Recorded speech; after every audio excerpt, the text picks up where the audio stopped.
It's Pranav with BoomSDR. Welcome to the video.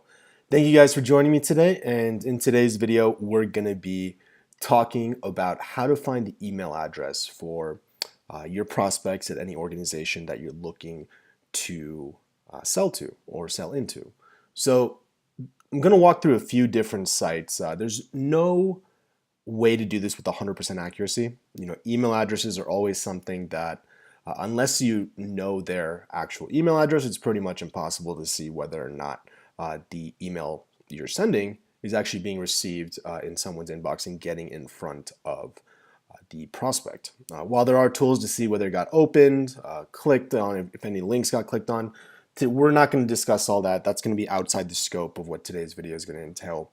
I'm going to show you kind of the bootstrap method of finding these emails, because obviously if you do have access to a database such as Discovery.org or ZoomInfo, they're going to be providing emails to you. When you actually use a credit or actually use their service, you're going to be able to find their email address as well as direct numbers and corporate numbers.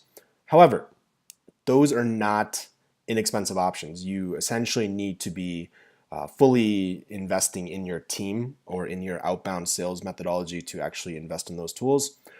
But if you're a single person guy, single person shop, all the way to a company that is just now beginning to investigate outbound, this is going to be a great method for you to collect those initial emails. Okay, so first site we're going to talk about today is called Hunter.io, and the beautiful thing about Hunter is that there is a free version, and essentially what we're looking at here is their homepage. Once you've actually created an account with them, which you can check below, I'll link out to the sign up page.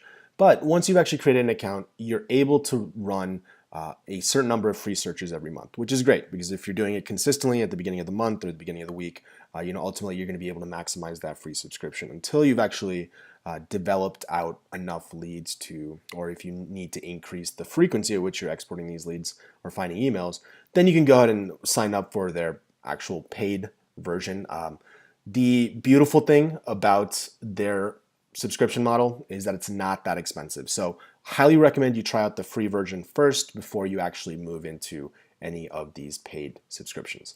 But once you've actually gone to hunter.com or hunter.io and you've actually signed up, what you're going to be able to do is simply type in the name of a company, and it's going to aggregate all the different formats of emails that it's found for people at that company. So let's say I wanted to go in and quickly take a look at, why don't we try one of the examples that it's showing here? Why don't we take a look at HubSpot.com? Let's say I am selling into HubSpot. I can quickly go in, type in their URL address, and see what the most common pattern is for individuals at that organization. And if there's someone specific that you're looking for, you may actually see their email address.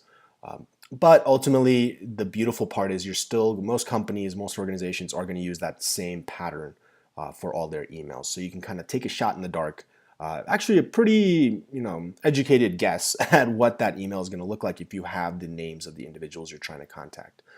The beautiful part about Hunter.io is the fact that it shows you the sources and where it's actually aggregating this data. So the more sources with the same pattern, obviously that's we're going to have a higher confidence level as to whether or not this is an accurate email address. You can scroll through the list. At any point you can then go in and actually type in another company. I believe the other example was TechCrunch. So if you wanted to prospect in a TechCrunch, you could do the exact same thing. And as you can see, it's pretty nice. It's going to walk you through a little tutorial here. But as you can see, again, we're looking for that pattern, because from identifying that pattern, we can then extrapolate as to other individuals we're trying to reach and kind of create a spreadsheet, if you will, and list out all the emails that we're aggregating. All right, so that's resource number one. And at any point, what you should be doing is going into LinkedIn, finding the individual that you're looking for, and then leveraging that knowledge with Hunter.io and using that to kind of identify the email pattern. The second site I want to show you guys today is called LeadMine. Ran across them very, very recently. Hunter.io, was my staple. But the beauty of LeadMine as well is that they do have a free plan where you can then go in and get a certain amount of exports per month. I've actually gone ahead and created a site, or excuse me, an account on LeadMine.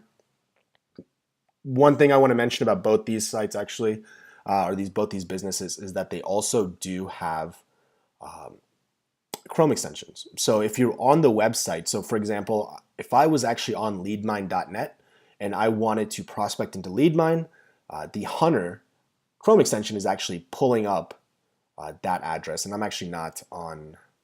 Yep. So that's actually accurate. Yep. So it's gonna simply click the extension. It's gonna search for that domain and pull up the pattern of any emails that it has in its system. Okay, so LeadMine is set up a little differently. It's not a one-click type in the domain. What you can do is actually, which they've laid out beautifully here, is that it's 3 steps. So step 1 is going to be to hit Finder, and there's going to be some fields here that you can then enter. So let's do HubSpot again. So I'm going to search for HubSpot. .com.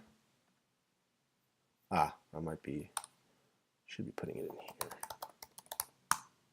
There we go. So HubSpot.com, there are a ton of contacts. And again, it's not going to show you the actual pattern, but what you can do is then actually find these individuals. So what you have to do with LeadMine is actually select the contacts and then add them to a list. And once you've actually added them to a list, when we go back to the main screen here, once you go to step 2 and actually save these leads, that's when you're going to get access to the actual email. So you can actually go through and look for any individuals without actually using credits or using any searches, but it's all going to be blurred out. But then when you actually do go in, so for this example, I actually added a few individuals from Coinbase earlier.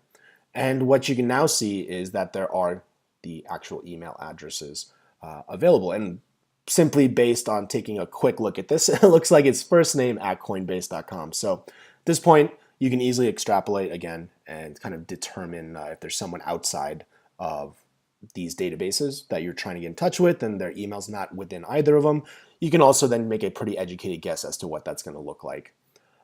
Great thing again about LeadMine, going back to their homepage, they do have paid versions. So once you've actually tried out these sites and you've kind of seen whether or not they're going to be a useful tool for your tech stack, and then go and have your team or yourself go and purchase these actual paid subscriptions. I've seen other organizations where they actually have a dedicated professional or dedicated person on the team to simply building out leads. So you don't have to pay for a subscription for every single person on your team. If there is 1 or 2 individuals that are going to be more dedicated towards actually uploading leads into your CRM, uploading new accounts, or building out existing accounts, you can always just purchase one subscription for them and kind of have them using it at maximum capacity. So that's it for today's video, guys. Thank you guys for watching. Hopefully this was a little bit helpful in kind of identifying how you're going to be building out, or how you can build out your hit list and your initial accounts that you want to prospect into, and kind of find information that's typically behind the corporate wall that is not always shared on the public domain. So hopefully this was helpful, guys. Thank you again for watching. If you did enjoy the video, please hit like or subscribe below, and also toss in links to both of these tools in the description below. So please check it out. Great. Well, thank you guys for watching. Hope you guys found this video to be helpful, and catch you guys soon. Peace.